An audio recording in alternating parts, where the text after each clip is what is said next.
Morning. Just a quick guess the rose video today, really. So these two that are coming up quite nicely, been fighting for life in a bed I was digging over the other side of the garden. They were basically just roots, so effectively a midsummer bare root really. When we dug out the bed, I spotted a really old David Austin tag around the root, one of the really old original ones, but it had subsequently been sliced by a spade, so there was no identifying it other than the fact that it was a David Austin. So I've absolutely no idea what it is. I've never really seen it flower. I've seen it poking through the grass once or twice in an overgrown border on the other side of the garden. So I've lifted it up. Harlow's trying to guess what it is at the moment. We've lifted it up, put it into pots, and actually I'm surprised that two chunks of root that was sliced by a spade and lifted out of the ground have both cracked on and started growing. So we shall see. It's a mystery rose number 1 and mystery rose number 2. Couple of timeless charisma doing well at the back there. Souvenir de Baden. There's a really beautiful flower.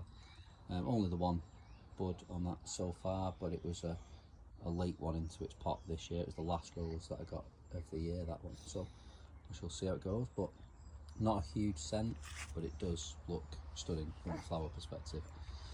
The King's Rose filling out for the second go at life there, looking really healthy and coming on really well. Olivia needs deadheading, but is really cracking on and putting on second flush, so should look really good in the coming week. Vanessa Bell up behind there is absolutely coated in buds, and the lilies are finally out. But if we just quick couple of cuttings down here doing well. Just pretty much branches that snapped off in the wind or snapped off by the four-legged terrorists. Prepared and popped into pots and done quite well. Yeah. Harlow helped with those as well, as you can imagine. Just some random geraniums there under the tree that I just lifted from another part of the garden that was in deep shade and stuck them in, see if they're doing. They're coming back and establishing, so you can do all sorts in midsummer. There's times to do things and times not to do things, but I always think it's what's worth, better having a go than not having a go, and usually it pays off, even if it takes a year for them to get going. Flower carpet, not quite sure really what to do with that from a deadhead perspective, but it's constantly in bloom, probably just needs a trim and a prune over. And Jacques Cartier and Comte De Chambord are now really pushing on after I've taken that rhododendron down by about 50% in there just after it flowered, so that one's brought down. It's really bringing on Queen of Sweden there in the back as well.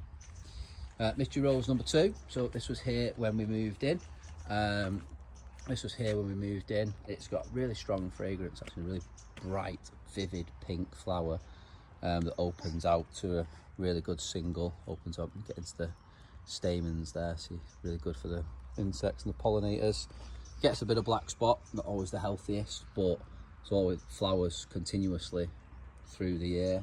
Yeah, I'm surprised this survived really. It was utterly overgrown, this bed, when we moved in.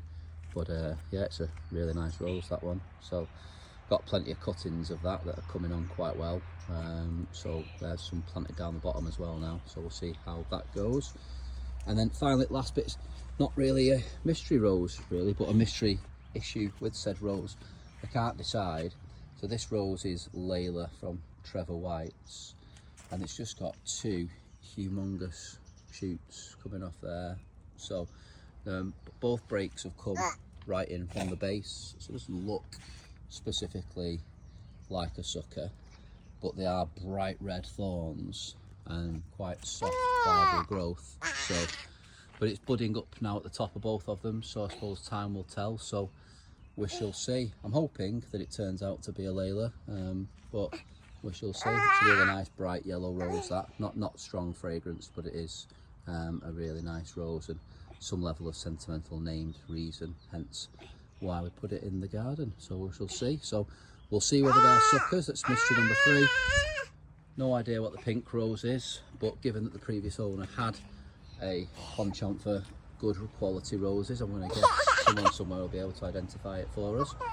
And obviously we've got the 2 mystery David Austins that are coming on at the back. So yeah, we will see what they are. And now it's time to go and feed the baby. So I will leave you with this rose here.